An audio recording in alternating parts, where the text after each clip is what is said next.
안녕하세요. 저는 2년 전부터 투자를 시작했는데요. 시행착오를 겪으면서 나름대로 배운 점이 있었고, 여러분들의 실패 없는 투자를 돕고자 영상을 업로드했습니다. 투자를 하면서 주가를 높이는 데는 재료가 매우 중요하다는 것을 깨달았는데요. 재료가 있어야 사람들의 이목을 끌고 자금이 몰린다는 것을 알게 되었습니다. 저의 첫 해외 주식은 인텔의 주식이었는데요. 재작년에 접했던 워런 버핏 바이블이라는 책에서 버핏 동께서 독점 기업에 투자하라는 원칙을 제시하셨어요. 그래서 저는 세계적으로 CPU를 독점하고 있는 인텔에 투자를 했었습니다. 하지만 2년 3개월 정도 묵혀놨던 결과 15%의 수익률이라는 상대적으로 저조한 수익률을 보이고 투자에 실패를 하게 되었습니다. 이 과정을 통해서 산업에 대해서 잘 아는 것이 중요하다는 것을 느꼈고, 산업에 대해서 잘 알지 못하면 차라리 성장하는 모든 산업의 모든 주식을 사라는 버피동의 다른 원칙을 가지고 CPU 분야에 있어서 인텔의 유일한 경쟁사라고 볼 수 있는 암드를 구매했었습니다. 암드 같은 경우는 2년 정도 묵혀놨던 결과 작년하고 재작년에 수익률이 매우 크게 올라서 190%에 달하는 수익률을 달성하였습니다. 물론 2020년 암드의 주가는 그렇게 많이 올라간 편은 아닌 것 같아요. 암드 같은 경우는 인텔과의 경쟁 분야인 CPU에서도 물론 경쟁력을 확보해가고 있지만 엔비디아와 경쟁하고 있는 GPU에서도 두각을 나타내고 있고요.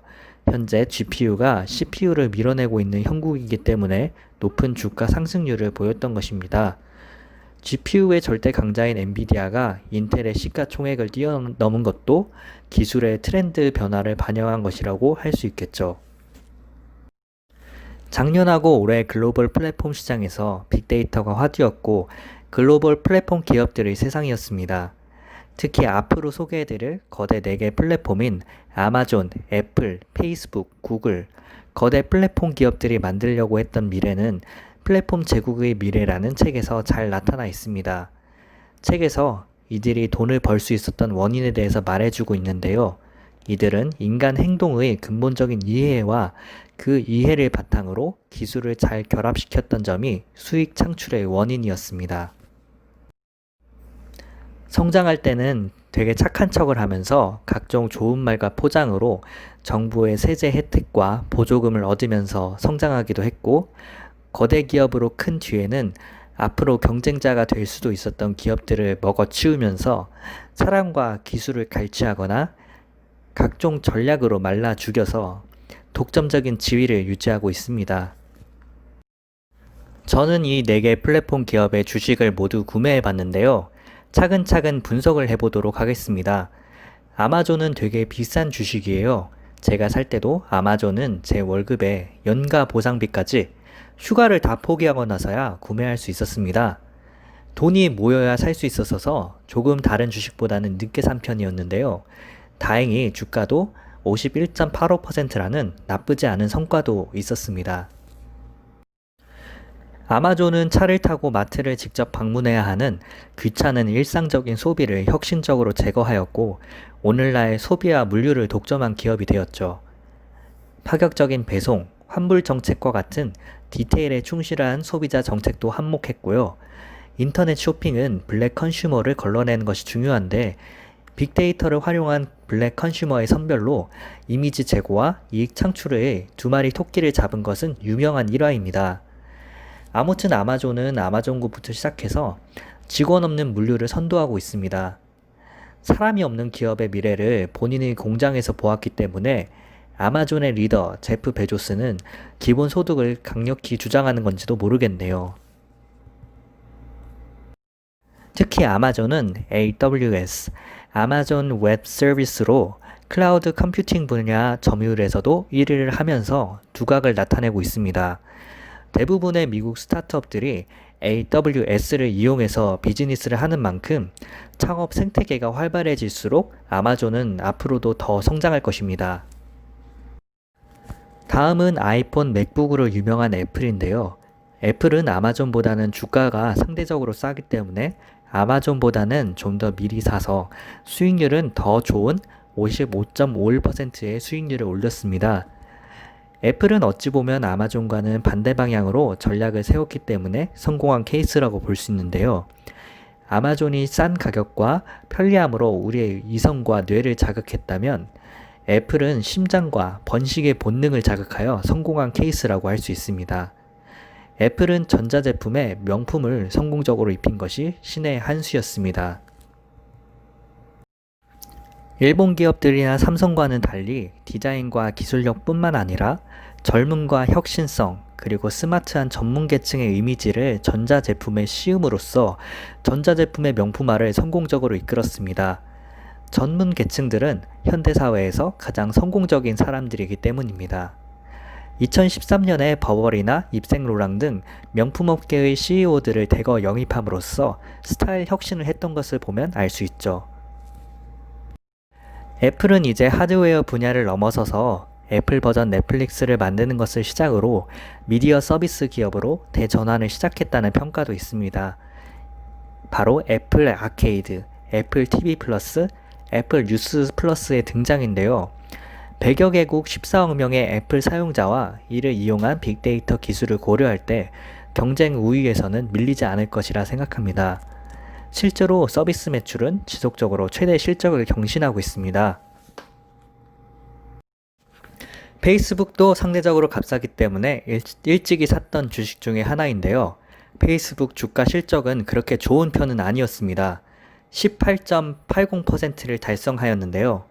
사람들이 가장 많은 시간을 소비하는 플랫폼인 페이스북은 네트워크를 만드는 사업입니다. 네트워크는 사람들의 욕망을 자극한다는 점이 가장 큰 장점인데요. 사촌이 땅을 사면 배 아프다는 선조들의 지혜를 비즈니스 플랫폼으로 잘 구현했다고 볼 수 있습니다. 구글은 단순히 갖고 싶은 걸 어떻게 얻을 수 있는지 빠르게 알려주고, 아마존은 물건을 언제 배송받을 수 있는지 정보를 제공해 주지만 페이스북은 당신의 진정한 욕구를 알려줍니다. 빅데이터로 자신이 원하는 것만을 파악해서 보여주기 때문에 광고 효과는 탁월합니다. 그리고 그것을 매스의 대중 고객에게 전달도 가능합니다. 세상에 이런 광고 매체는 없었습니다. 구글도 아마존과 비슷하게 매우 비싸기 때문에 상대적으로 늦게 샀던 주식 중 하나입니다. 뭔가 합리적인 판단보다는 신을 보유할 수 있다는 스토리에 혹해서 산 것 같아요. 구글은 현대의 신이라고들 많이 평가합니다. 사람들은 일상적인 지식, 학문적인 지식을 넘어서 남들이 알기를 바라지 않은 비밀스러운 것들을 구글에 물어봅니다. 여기서 바로 구글의 힘이 있는 겁니다. 구글은 사실 나에 대해서 내 부모님보다 더 잘 알고 있습니다. 이를 이용해서 광고에 많이 활용하고 있죠. 지주회사 알파벳은 구글뿐만 아니라 구글을 중심으로 거대한 빅데이터 관련 역량을 바탕으로 해서 자율주행, 물류, 인프라 등 다양한 자회사를 두면서 비즈니스를 영위하고 있습니다. 하지만 이런 현대의 신, 구글의 개인적인 주가 상승률은 12.71%밖에 되지 않았습니다. 제가 플랫폼 제국의 미래라는 책을 접하고 나서 말씀드렸던 기업들에 투자를 했는데 6개월이 지나서 보니 수익률에 차이가 났어요. 아마존과 애플은 투자 실적이 좋았고 페이스북과 구글은 상대적으로 저조했는데요. 제가 많이 고민을 해봤는데 두 가지의 결론이 나왔어요. 전자와 후자의 차이는 아무래도 첫 번째로는 혁신성의 차이 같아요. 아마존과 애플은 어떻게든 새로운 사업 분야를 스스로 찾아서 집중 투자를 하고 있는데 아마존의 클라우드 부문과 애플의 소프트웨어 산업은 급성장 중입니다. 반면에 페이스북과 구글은 여전히 기존 산업이 중요한 매출원입니다. 그리고 구글의 종말에서는 구글의 비즈니스 자체가 문제가 있음을 설명하고 있습니다. 물론 저는 책의 전반적인 내용에 대해서는 회의감을 느꼈습니다. 저자가 탈중앙화에 너무 과도한 확신을 가졌던 나머지 블록체인이 구글과 같은 중앙 집중적 권력을 무너뜨릴 것이라는 편향적인 진단을 내리고 있다고 생각해요. 실제로 아마존 서평에서도 비판적인 목소리가 많습니다. 비정부 기구, 개도국, 스타트업 등 미시적인 권력이 힘을 얻어가고 있는 추세는 맞긴 하지만 국제기구, 국가, 대기업과 같은 거시적인 권력이 여전히 힘을 발휘하고 있는 것도 사실이기 때문에 개인적으로는 구글이 역성장이나 몰락하기는 쉽지 않으리라 생각했습니다. 더 나아가서 암호화폐는 화폐가 아닙니다. 암튼 그럼에도 불구하고 저는 책에서 구글이나 페이스북이 투자에서 저조한 성과를 얻고 있는 원인에 대한 아이디어를 얻을 수 있었습니다. 저자는 구글 비즈니스의 기반인 AI와 구글의 취약한 보안성, 그리고 다른 회사 것을 빌려야 하는 대역폭을 중심으로 구글을 공격하고 있습니다. AI는 인간의 뇌가 무작위적인 기계라는 마르코프 이론에서 발전했지만 인간의 뇌는 그렇게 단순하지 않다는 의견인데요. AI는 그저 아무것도 모른 채 어떤 선택을 하는 노예일 뿐이라는 겁니다. 그 노예는 그게 뭔지 티끌만큼도 알지 못한 채로 무작위적인 패턴이나 계획되어 있는 과정을 예측한다는 것입니다. AI의 가장 큰 문제점인 심볼 그라운딩에 관한 설명인 것 같아요. AI는 사랑이 뭔지, 고양이가 뭔지, 이용자가 누구인지 알지 못하면서 처리하는 게 맹점이라고 볼 수 있습니다. 구글의 빅데이터와 AI는 과거의 데이터만을 이용해서 분석을 하지만 2008년 금융위기는 분석의 폭을 넘어서는 범위에서 문제가 발생했고 이를 블랙 스완이라고 하기도 하는데 마찬가지로 구글의 자율주행차는 예상치 못한 결과에 대형 사고를 일으킬 수 있다는 의견을 제시하였습니다.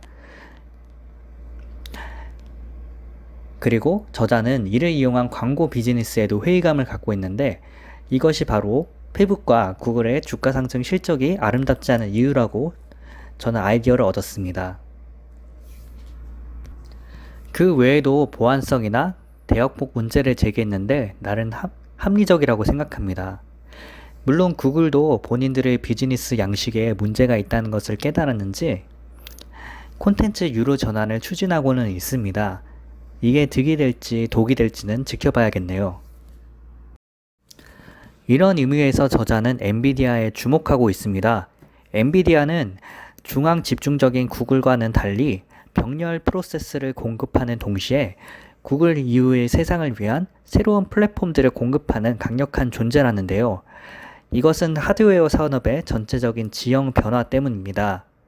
인공지능, 사물 인터넷, 자율주행 자동차, 바이오 등의 산업 분야에 데이터를 효율적으로 처리하기 위해서는 CPU가 하던 명령어 처리 기능까지 수행하는 GPU가 필요해졌고 이 때문에 GPGPU, 바로 일반 목적용 GPU가 등장하게 이릅니다. 엔비디아는 이 분야를 주도하고 있습니다. 그리고 GPU는 데이터를 병렬로 처리하는 것이 특징입니다. 저자는 우리가 사는 세상은 본질적으로 병렬적인 문제들이 존재하기 때문에 구글의 거대한 데이터 센터나 인텔로 대표되는 직렬적인 세상보다는 엔비디아의 GPU가 더 현실에 가깝다는 의견을 제시했습니다. 앞으로 반도체 칩의 구조는 필연적으로 여러 개의 모듈로 분리되고 병렬적인 구조를 채택할 수밖에 없다는 겁니다.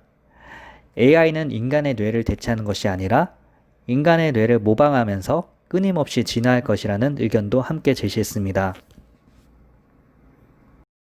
실제 저는 엔비디아는 1년 3개월 정도 투자했었는데 저는 119.44%의 수익률을 얻었습니다.